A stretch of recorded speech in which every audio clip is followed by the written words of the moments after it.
debate of the performance and current operations of Crown entities, public organisations and state enterprises. Consideration in committee.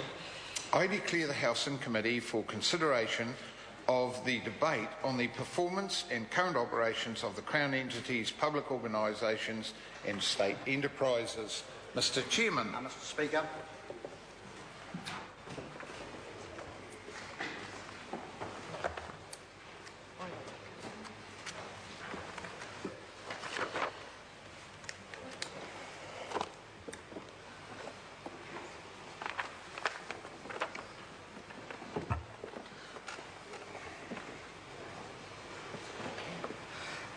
Members, the House and Committee for consideration of the performance in the 2010-11 and current operation of Crown entities, public organisations and state enterprises.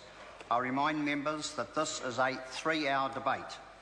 The debates on the individual financial reviews should be relevant to their performance in the 2010-11 financial year and their current operations. I understand members have indicated organisations they wish to debate. The first entity I understand members wish to debate is the New Zealand Tourism Board. The question is that the report of the Commerce Committee on the 2010-11 financial review of the New Zealand Tourism Board. That's the question. Thank you, Mr Speaker. Yes, I'd like to speak on the Tourism Board. And obviously this is an enormously important industry for New Zealand. And in fact, as a result of that, what we understand is that the Prime Minister, as the Minister of Tourism, is head of tourism in New Zealand. It's I'm not allowed to refer, obviously, to the obviously for New Zealand tourism is massively important. $63 million a year. That's the revenue of this industry. It's on par with the dairy industry. 1 in 10 New Zealanders employed in tourism throughout New Zealand. And so therefore, sir, it's very important that we take this industry very, very seriously.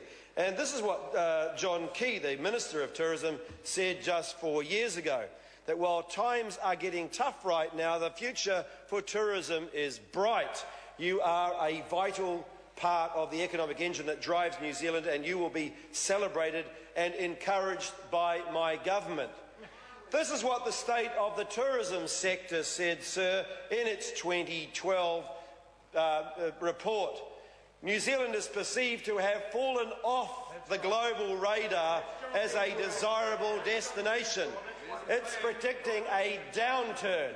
So, sir, while Mr Key 4 years ago had lots of aspirations for this industry, 4 years later those aspirations aren't being realised. And I think what happened here is that Mr Key realised that this was a particularly good sector for a smile and wave approach, but not really an approach where you actually have to roll up your sleeves and get onto it and actually give this industry a real boost.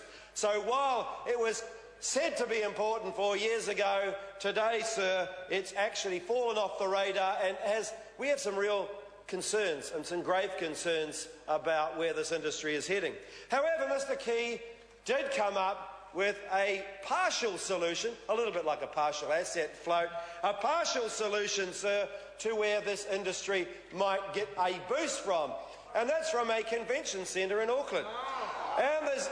And the good news is that he's found an ingenious way of funding this particular convention centre, and that is you give a wink and a nod to one of the applicants for this convention process. You slightly just push the tender process to one side, you go out to dinner with Sky City and you say, look, if you're willing to put up some money for this, we'll guarantee you 20 years of gambling licence, 500 pokey machines, and you will be able to build this convention centre.